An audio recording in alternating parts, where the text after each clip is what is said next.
Welcome back to Flipping Pages, Stirring Sauces. I was reading from spiritual messages channeled through me, written by my sister Deneace Green, and I have to apologize for that abrupt ending.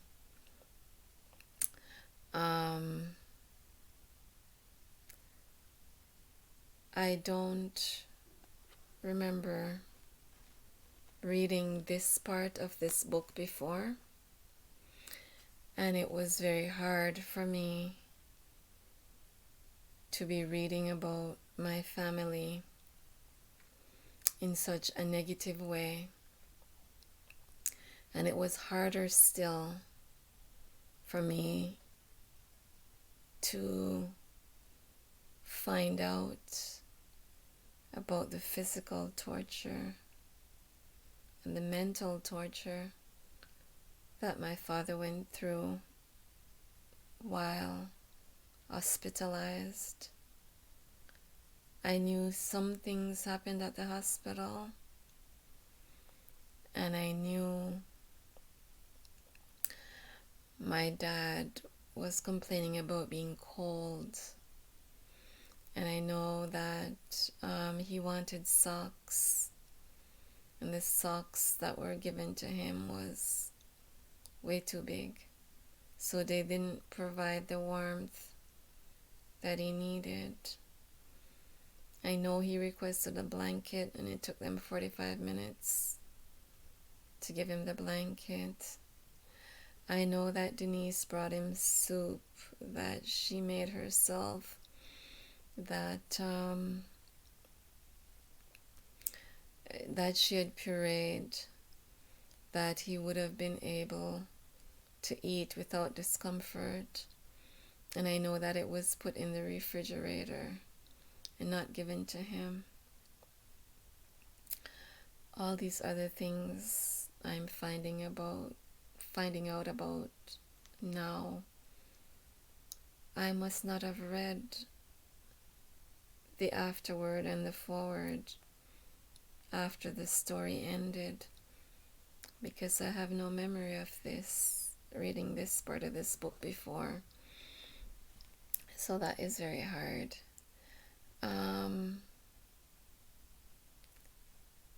My father did not die in the hospital. My father died at home. He was released from the hospital, and he must have recovered some, because I went to see my dad days before his passing, and he was alert. His voice was a little high, and he was playing with my sons. It was him, myself, my mother, and my two sons at the time in his home that he shared with my mother. And he was having a fantastic time with my sons. They were playing with him, and he was playing with them, and he was walking around. He got drinks for them, and my youngest son, Albert Joseph, was wanting to play with something or wanting to do something. And I remember my father rubbing his head and saying, "As long as I'm here, whatever you want, you can have." And before I left that evening with my children, I knew that that would be the last time I saw my father alive. I knew he was in great pain, but he put on a brave face for us, because that was my dad. always put us first. He always put us first in everything that he did. And I knew he was hiding his pain. And I knew that would be the last time I saw him. And I remember he walked us to the door and he hugged my children. He hugged my children because they were not up to face level. They were still on the younger side. And my dad, I made a habit of hugging my dad every time I saw him. And that day when I was leaving, I went to hug him, but he wouldn't let me hug him because he thought he had a flu and he didn't want me to catch the flu that he thought he had. And my dad had a special way of rubbing our foreheads, and that rub spoke volumes. In that touch, you could feel the warmth and the love coming out of him. And that was the last time I saw my dad. And when he closed the door behind us, I made a promise to myself that I wanted to remember him that way, alive, happy, smiling. I wanted to remember him in conversation with myself and my boys and my mother. And so when my dad shed his physical body, I refused to see him. I did not want to see him laying on his back, motionless. My dad, to me, was a giant. And he was always there to help us, to offer advice, to say, I would prefer you do this, but the final decision is yours. He was a great source of support. And I have that memory of my dad alive, breathing, talking, interacting with my children, interacting with me, talking with me. It was a special time, and it's burnt into my memory. And I miss him dearly sometimes, but he comes to me in visions, and he comes to me in dreams. When he comes to me in dreams, he's an old man, and I am not aware that he's passed over, and he's always helping me to solve a problem. He's always helping me to fix something or change some things. One of my most vivid dreams about him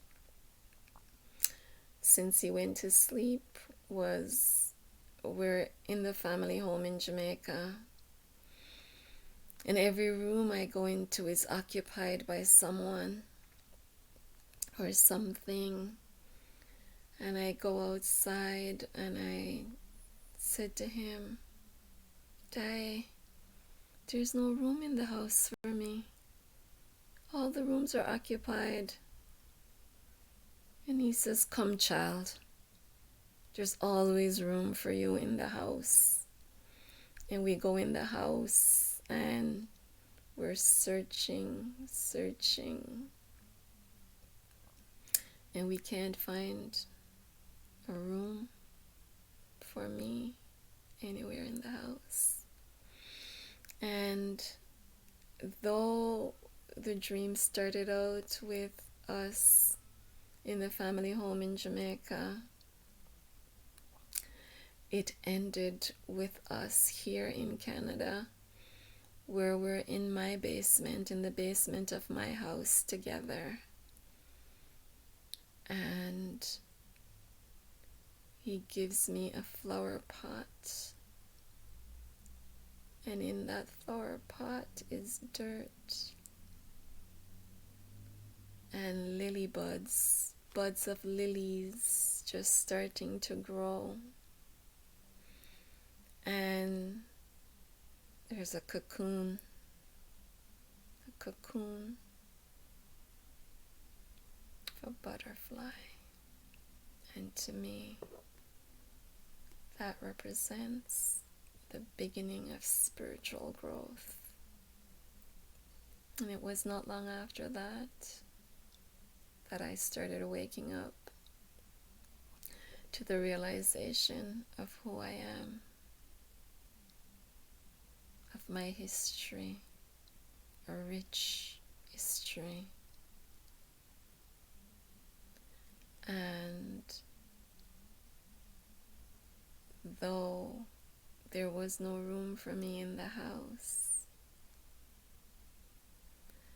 there was room for growth. And when I have visions of my father, he's 30 years old and he's smiling. He's got the biggest smile on his face. And I'm very much aware that he's no longer here. But in these visions, we're hanging out together and having a wonderful time. And there is no sadness. There is no sadness. And when these visions come to a conclusion, I usually feel so relaxed and so warm inside. And so the spirit doesn't die. The spirit doesn't die. The spirit lives on. And my father lives on in me physically and spiritually. He was a genius, and he was selfless in providing for us. He sacrificed everything to make sure that his children had or have what he didn't have. And I remember back in 2009, I went to surprise him in Jamaica, and I brought the children with me. And, we drove up, and there he was. And, he wanted me to sit with him and talk. And we did that. And he said to me, when I was building this house, it was always my hope that in my old age, my children would come to visit me here. I just didn't know that they would be coming from a foreign land. Oh, he said, I thought you guys would grow up and get married and move away to some other part of Jamaica. and that you would come and visit me. But I did never imagined that you would be coming to visit me from Canada. And I am so, so, so, so happy that my father got to live his dream, because we did visit him in the family home, and he was most happy when his children and grandchildren were around him. And he was a very strict parent when we were children, but as adults, he spoiled us. He spoiled us as adults. But he was a very strict disciplinarian. And for a while, I had a very antagonistic relationship with my father. But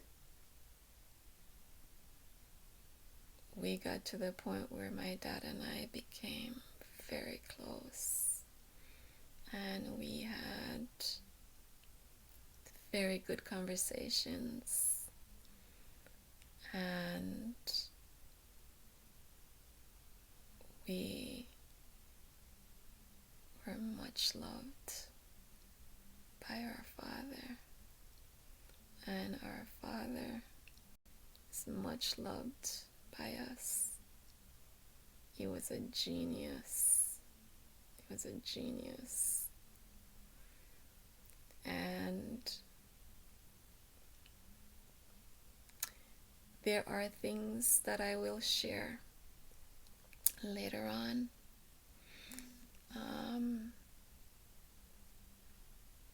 And I guess you'll get to know my father through me. He was a selfless man, and he has my respect. Now, I'm going to try to finish this book. And I'm going to pick it up on the paragraph where I left off. I do miss him.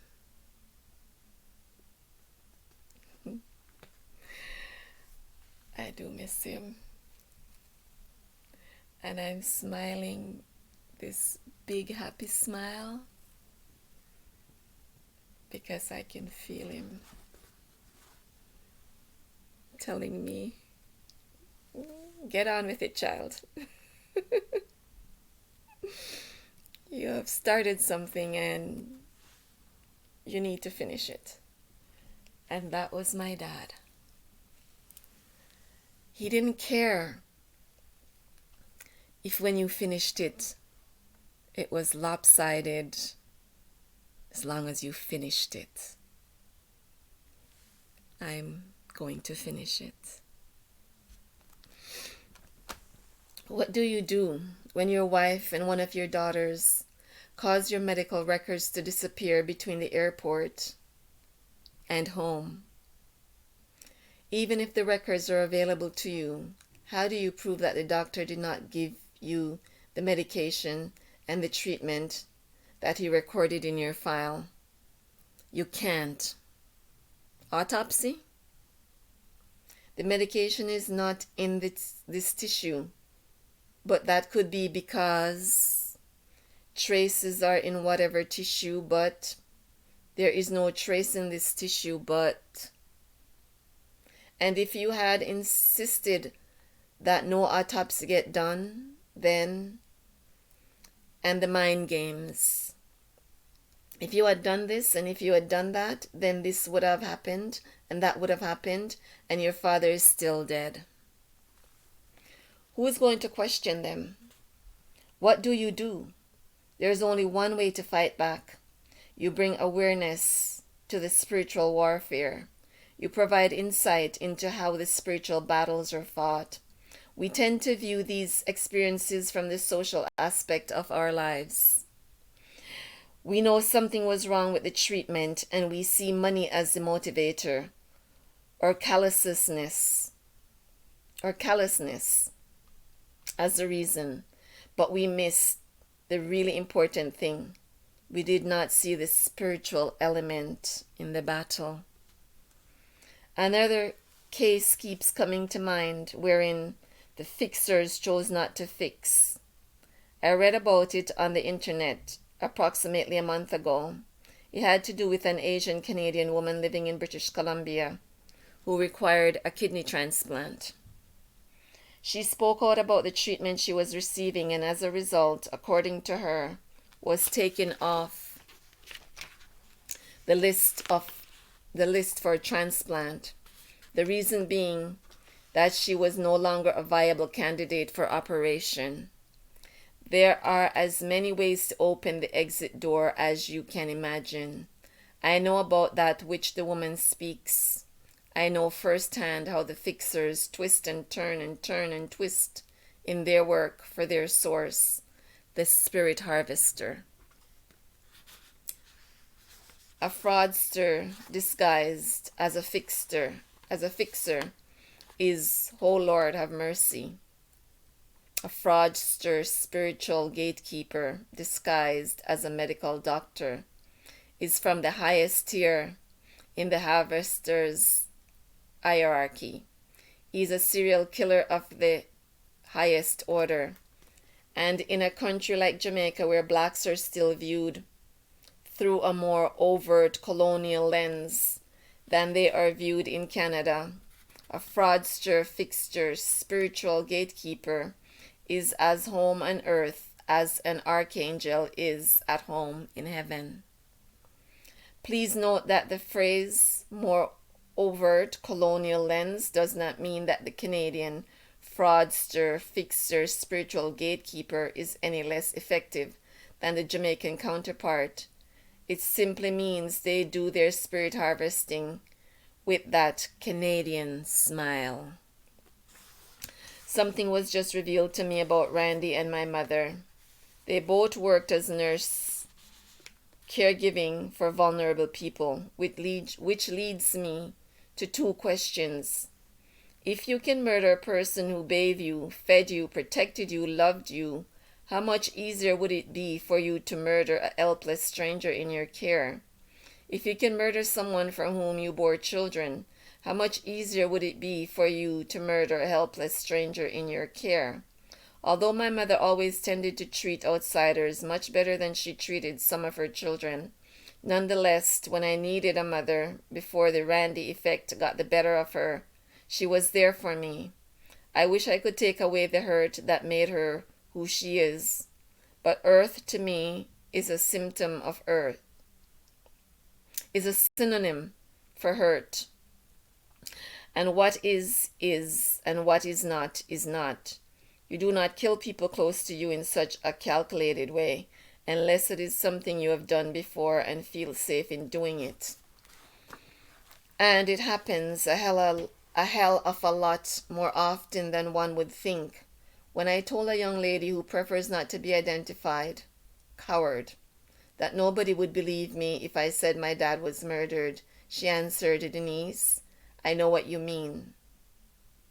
After my grandma died of cancer, we found a lot of prescriptions that my uncle said he had filled. She elaborated further, but I will leave it at that, especially since she is such a coward. Another co-worker named Steve, in responding to my statement that there was no accountability for my dad's murder, he shook his head and pulled his shoulder back and said, Deneace, I know what you mean. I saw it happen with my wife's parents and her siblings, like you. My wife let them have it all. I can't even describe some of the things they did because it's so hard to put their behavior into words. The year before my dad died, my friend Catherine Elshanuk's mother went to sleep.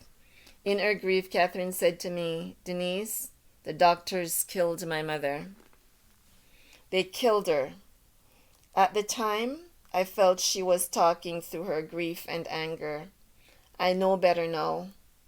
I know her to be a fighter, but now I know she would be simply fanning her hands into the fog that so skillfully hides the gatekeepers as they direct people through the exit door of mortal life. This is the fourth consecutive day, Thursday, May 15, 2015, that the Spirit team members have directed me back to this section of this book. For the last 2 evenings, they stayed with me until about 8 o'clock, and then they released me to carry on with Ari's story. Okay, here we go. So we are at part 4 in chapter 16, and the title is Life in Death.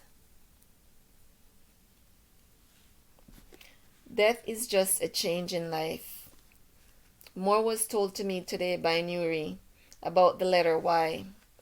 Falls at the end of about why the letter Y falls at the end of most of the names revealed to me. He also made it clear that none of what was revealed to me earlier today negates any of what was revealed to me yesterday. Your spirit beings give you what they want to give you when they are ready to give it to you. Even when they give you all the information at once, they reveal it in pieces. They will also give you a bit and give someone else a bit and leave it to you to pull it all together when other people deliver their part of the message to you. When I had my reading with Kim, I asked her whether there was any significance to the names Graney, and Melody, all ending in the letter Y. She had said there was not, but she had actually unconsciously told me the reason. After Nuri gave me the added information today, he also referred me back to the part of my conversation with Kim. She had said to me, Deneace, this is your last life on earth. Nuri confirmed that today and added, and that is why this is your Y assignment. He enlightened me further. In your alphabet, the letter Y comes before Z, your very last letter. If you did your Z assignment here, that means you would be stuck here. Kim gave me the information I needed at the time. Now that the time is right for me, he, Nuri, pulled back more of the veil and gave this to me. You are here to do the last part of your field work, the Y work, after which you will come home to assess the results with the team. The Z work in your assignment. Nureni is Nuri. He just told me that Nuri is my nickname for him, and that shortening my spouse's name is something I've always done. Something else he told me earlier. There is not this world and the next. There is actually this world and the others. He says there are other spheres that have barriers between them, as this one does with his, and that the barrier between mine and his is actually thinner than the barrier between others. I am not concerned that my brain cannot really comprehend it.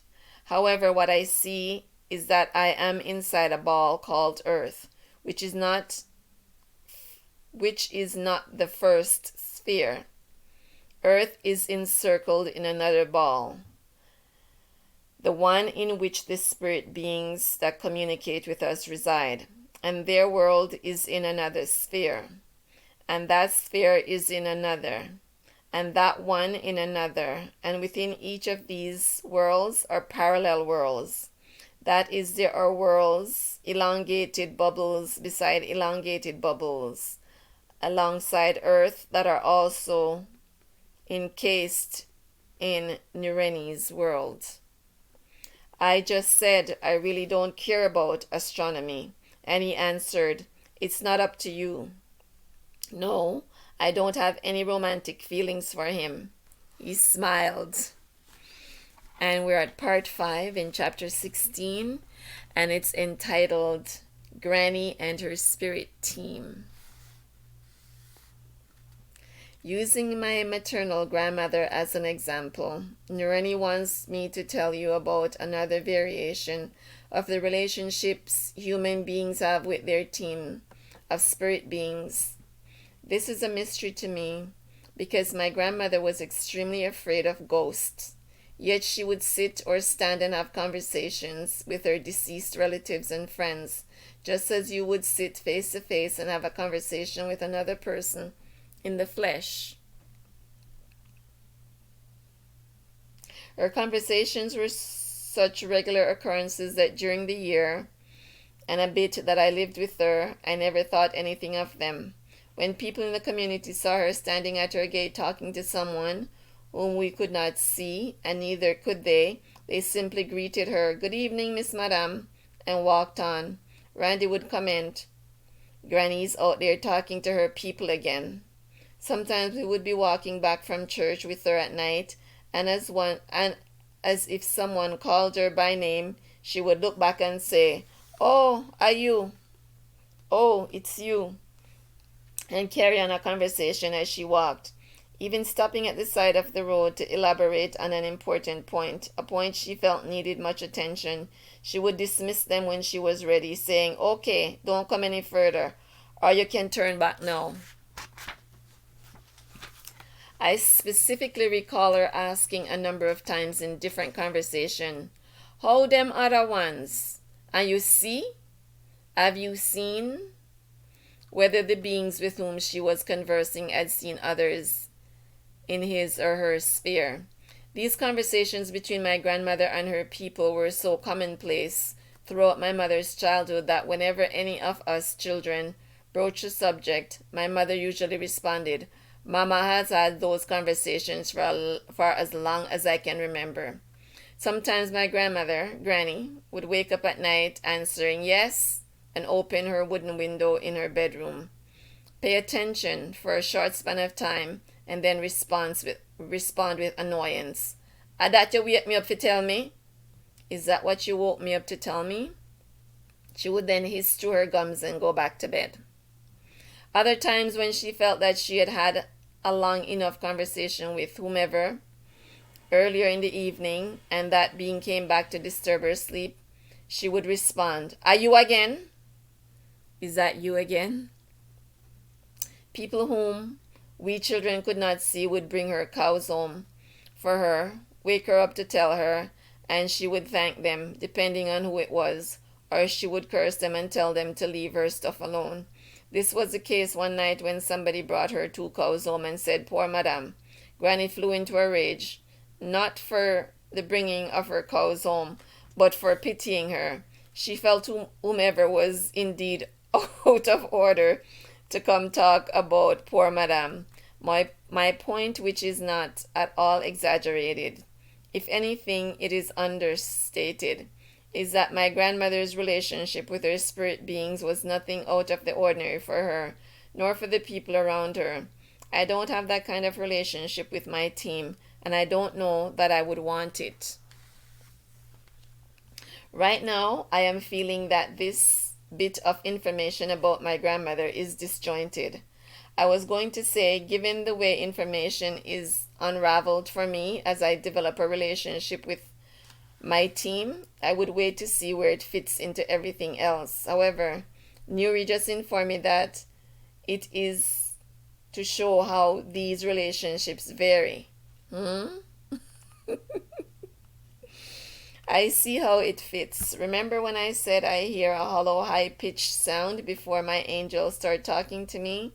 Nuri just told me that my grandmother used to hear the same sound, and that is why she would tell us children to be quiet by saying, "Shh, let me hear me ears." Oh my gosh, I remember that.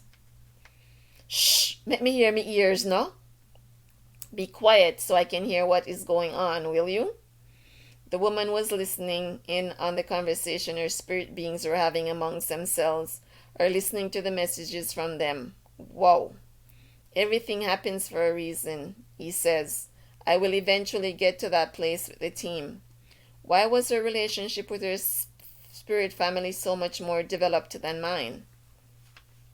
She did not grow up with the television to distract her from her spiritual growth. The television has a lot of people afraid of getting in touch with their spirituality. It is another tool the devil uses to hinder spiritual growth. Nuri asked me to use my grandmother's relationship with her beings to show the reader that there is nothing of which to be afraid. Spirits are not new to the earth. They have been here as long as we have, actually longer than we have. They are as much a part of our lives as water is a part of our lives. Even when they frighten you, as they did my grandmother at times, causing her to jump at seeing one behind her or hearing one call her name unexpectedly, causing her to ask, "What ya frightening me for?" I remember that too. Why are you frightening me? No real harm is done. If you have a heart condition, though, now that could be a problem. But since they're not in your life to harm you, they will have a safe way of initiating contact with you. If one were to show up behind me in such a manner that I would tell him would ensure he never does it again. Nuri, I mean it. In February of this year, weeks before my team led me to Kim, I woke up to the feeling of my sore back being massaged. I so needed relief from my back pain that I just laid there on the couch on my back and embraced the fingertips tapping my back and shoulders all over. It provided me with relief for the whole day. How I wish the relief had been permanent. As with most of these interventions, the angels had stepped in to fill an immediate need. As we increasingly focus on the material world, our spirituality is increasingly suppressed. And as our relationship with our spirit beings become more estranged, like any other relationship, if you do not nurture it, it will not grow. How do you nurture your spirit?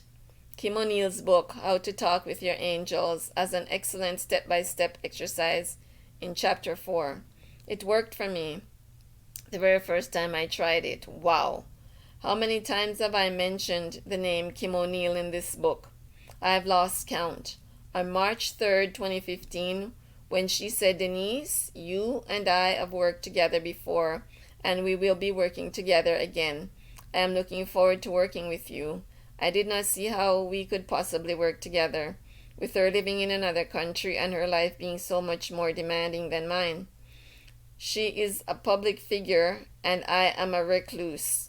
Graney is telling me that Kim, too, for the most part, is a recluse. Anyhow, now I do see what she meant. Anyone who reads my channeled message on spirituality and finds his or her own healing will know that I was able to tap into my spiritual healing as a result of her widening the opening for me.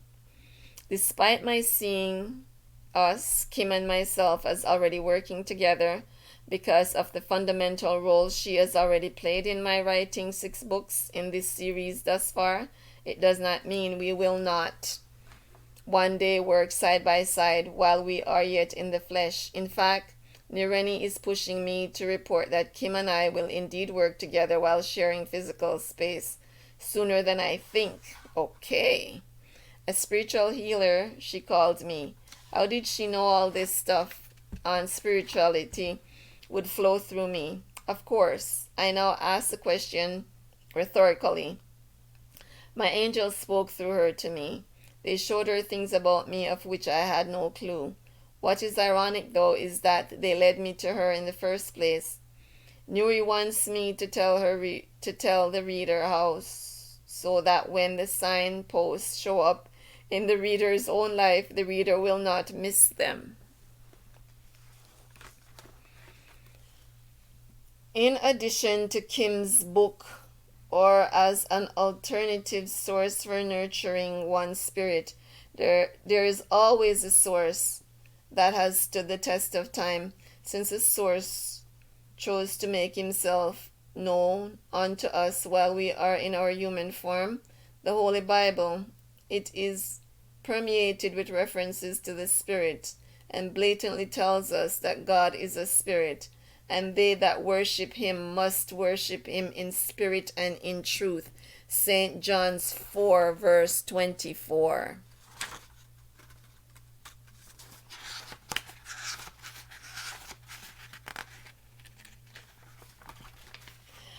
My path to healing. It is a long story and a painful story, but praise God, it is a healing story. I lost my best friend on June 2nd, 2013. He was not only my best and dearest friend, but he was also my earthly father, my protector, my counselor, my source of strength, and the one person I could count on in this world to put my needs before his. I was escorted by force from his deathbed, and things never got better as a result of greed and covetousness with our family. Throughout my life, he showed me how to live, and on his deathbed, he showed me how to die. He protected me with the last little bit of life he had left in him, and I was powerless to fight the demons that encamped around him to ensure that he exited this world. This is not a statement that I make lightly. It is the God Almighty truth. Never before in my thousands of pages of writing have I ever made an oath in this manner, and may the Lord strike me dead if it's not the truth. I am still alive, so I'm going to keep writing. His leaving was not the worst, but it was how he left, broken and disappointed and without a moment of peace, on top of his physical pain. And without me by his side, he begged me not to destroy my life and end up in jail as a result of what was happening to him. I was able to go on with my daily life, which consists only of going to my job, maintaining a good standard of personal hygiene, care, and battling the injustices I live with each day by way of my pen forming words. Justice is slow. The process of seeking some measure of justice for my dad is slow. The book I started writing about his last days is so painful that the last time I spent a night writing about the evil that surrounded him, I spent the week after that on my back trying to recuperate.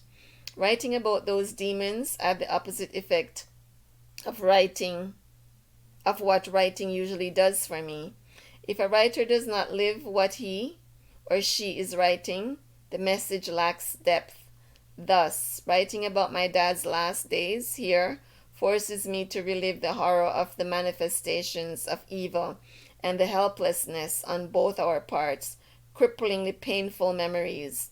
Back in 2004, when I so wanted to die, it was the thought of the pain my departure would have caused him, as well as my mother, that kept me here. My mother's maternal feelings for me do not contradict anything I said about our spiritual fight. Upon my dad's departure, I did not have the luxury of entertaining death, because somebody had to stay here to ensure his death was not in vain.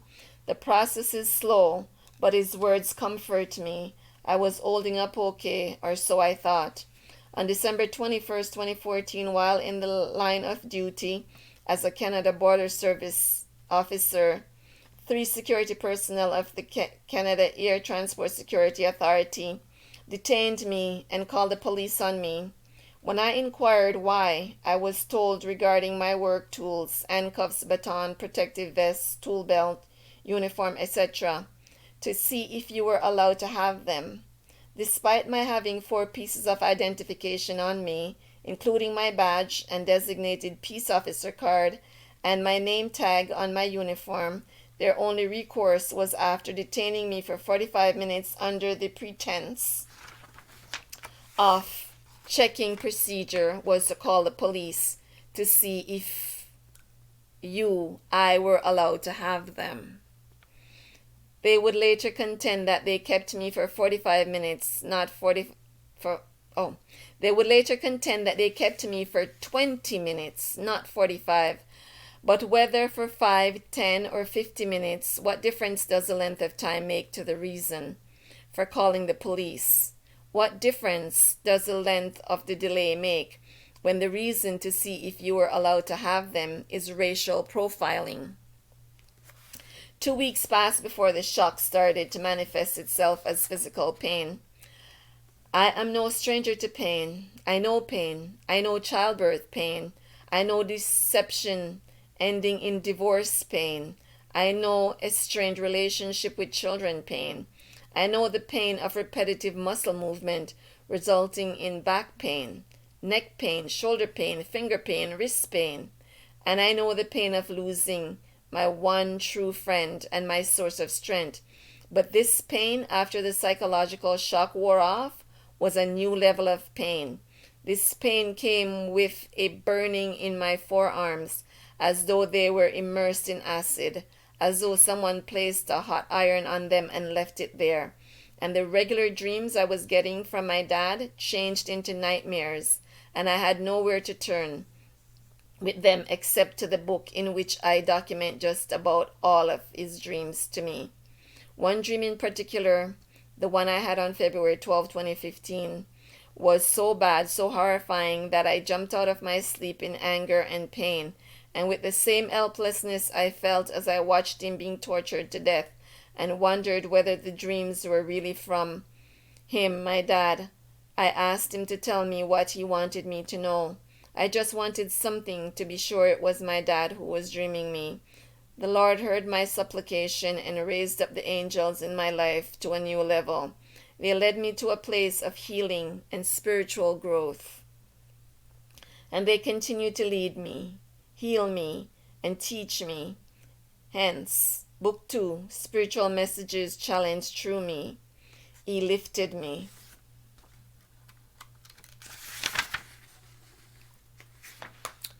And we're at another part in chapter 16 called A Challenge.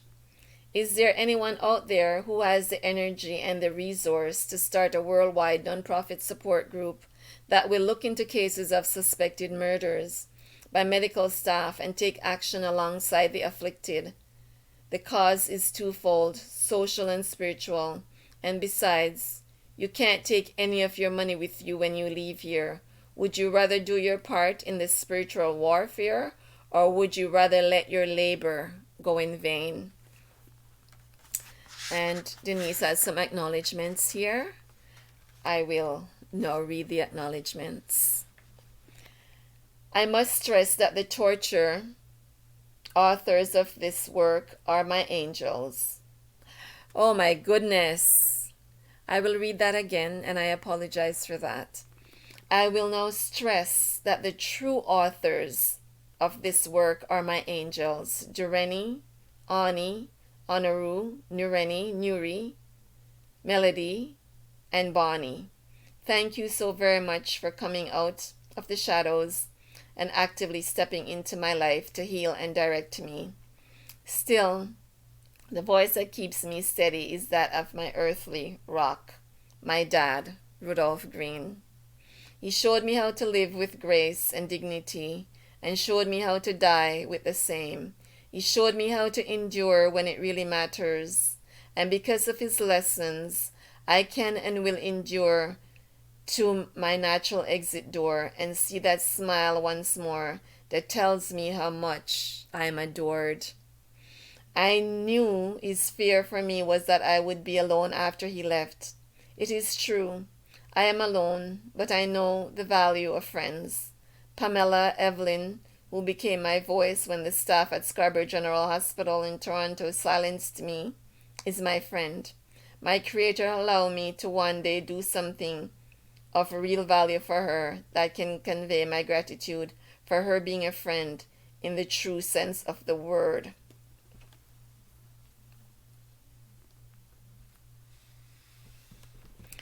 Earl Stam, who since 2007 has been my sounding board for my thoughts materialize on paper, is my friend. Earl, I don't think you realize how much I appreciate you. Thanks for not being afraid of dissecting my drafts during copy editing and making suggestions for effective formatting.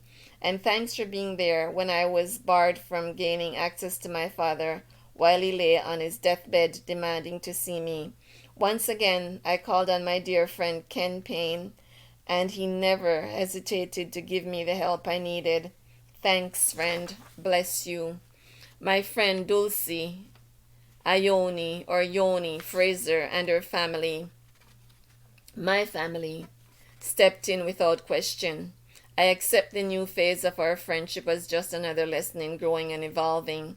My brother Lennox and my sister Arlene, who for whatever reasons put their hatred for me aside for a while to do battle for me, I am grateful to them because their support helped me during those days that were surreal to me. I've never hated my sister. I've always loved her. Even when she kicked the crap out of me as a child and tormented me and I got blamed, I've never hated her. Catherine, Ellen Shuck, my white mother, and my friend, from that blessed day I sat with you in your office before I went off to training to become a law enforcement officer, you have protected me like a tigress protects her cub. Thank you for ordering me to get off my couch to get the help I need for my physical as well as my psychological pain. Linda Seats, my tireless warrior, faithful friend, fighting for me when I don't have the energy to fight for myself. May the blessings that you've been to my life manifest fourfold in yours. May you live to a ripe old age with a companion who loves and cherishes you and who will never abandon you. Martin Davies, for that day in October 2013 when you showed up at my work booth and gave me your history with the union and then offered your assistant. Thank you does not adequately express my gratitude. I have yet to ask you who sent you or how did you know. You have children who are journeying through this world. May their paths meet people who will do for them what you have done for me. Bless you. Special thanks to my proofreader, Mr. Orville, Picky Green, for diligently fixing my spelling errors while I pushed him to expedite the proofreading of my first draft. Thanks for sticking with me through the years, Picky, and for constantly sending me material that you consider intellectual food for me, and for the occasional humor to add laughter to my life. Dr. Amaragabulam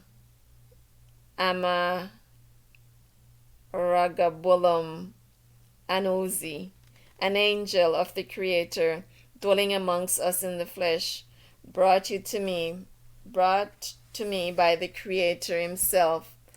Thanks for not seeing me just as a body that is in need of painkillers, but as a being who, in your words, has been spiritually and psychologically wounded. Thanks for fighting for me. I know that at least one of your residents, Dr. Jennifer Yu, has adopted your principles in treating patients with sincere care and compassion, treating the whole being as opposed to just a physical being. My father, Rudolph Green, could not have done a better job. Bless you.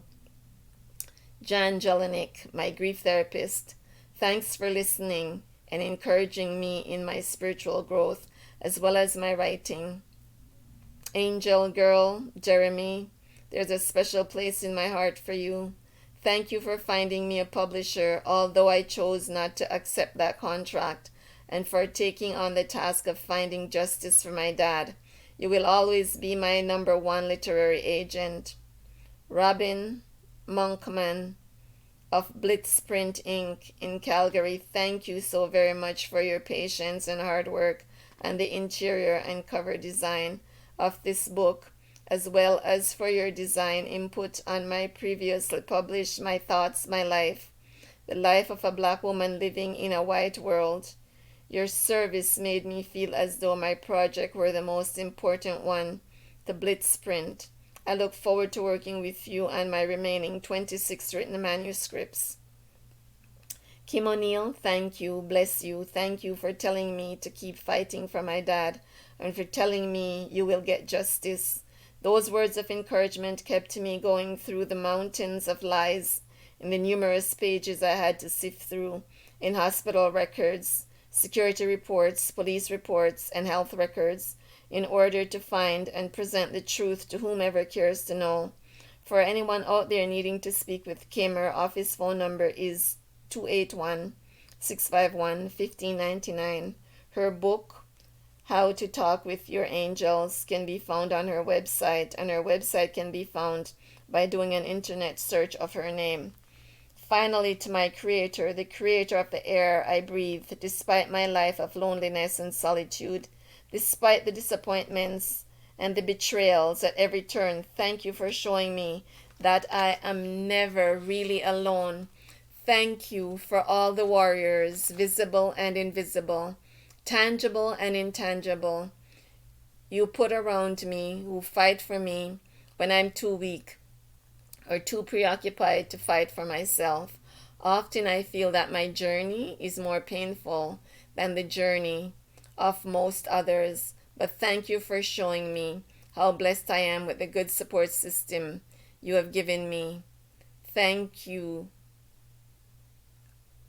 You've given me, thou art worthy to be praised. Praised you. Awa. Oh my goodness. So we've reached the conclusion of spiritual messages channeled through me. I hope that this book has baruched you. And I hope that people have a clearer sense of spirituality. I hope that people realizes that it's not some hocus pocus voodoo thing, but spirituality in the spiritual world is a very real place. And as I said at the beginning, we are spiritual beings having a physical experience. My next project on here was to share my banana bread recipe and bake a banana bread with you. And that would require me to put my recipe in the description. I am led to do something else, so pardon me for just a minute. We will revisit the banana bread after we're finished with the next book that I will be featuring. And I'm just grabbing it. So instead of the banana bread, we're gonna feature another book. And I truly hope that somebody has gained some spiritual food from this. And I sincerely hope that Deneace gets the justice she seeks. And I miss my dad. And I had him for a long time. But it didn't matter how long I had him for. It would never, ever have been long enough.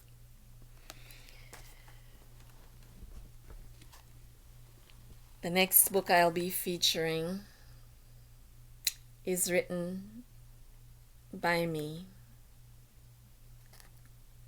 Arlene Kemenzuli,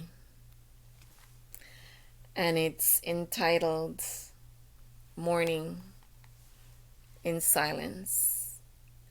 And this is based on a true story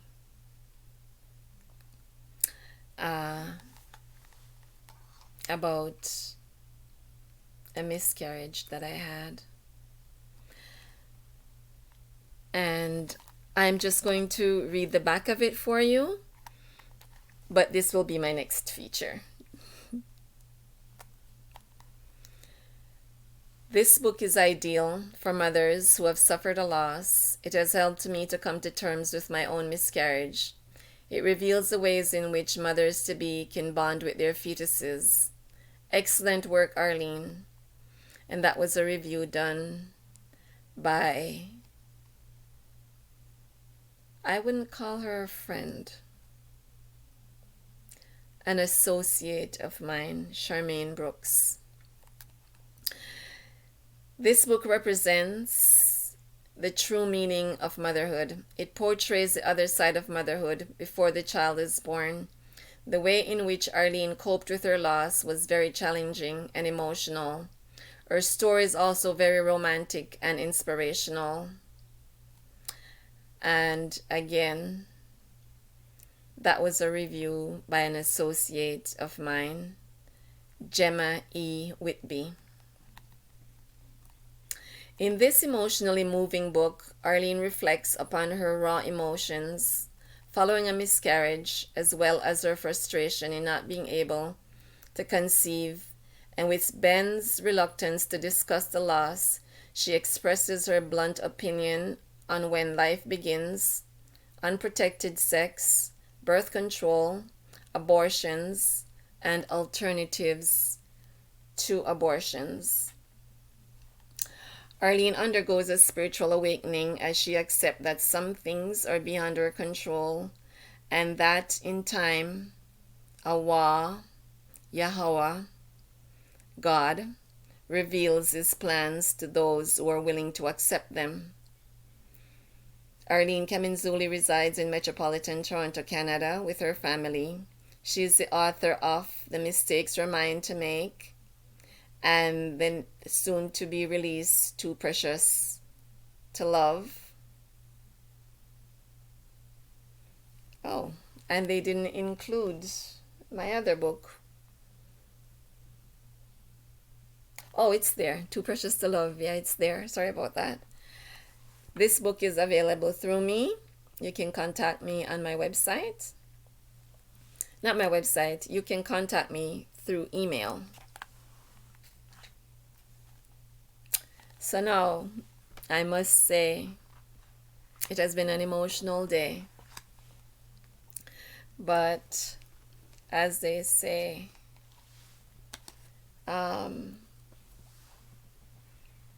crying does something to the soul, something good. And I'm going to now say Baruch and Shalom.